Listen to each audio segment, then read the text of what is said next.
மெட்டி சத்தம் கேட்காமத்தான் தலையை வெடிச்சிருச்சு வெகு நேரம்தான்.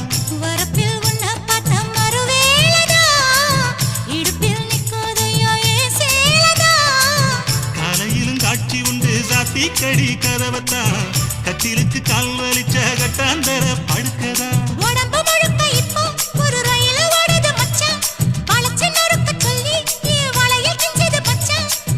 அடடா அல்வா துண்டு இடுப்பு போங்கிடுப்பு அழகா பத்தி கிச்சி நெருப்பு தூள் கிடப்பு. சலக்கு சலக்கு சரிக சேல சலக்கு சலக்கு பெலக்கு பெலக்கு பெக்கம் வந்தா பெலக்கு பெலக்கு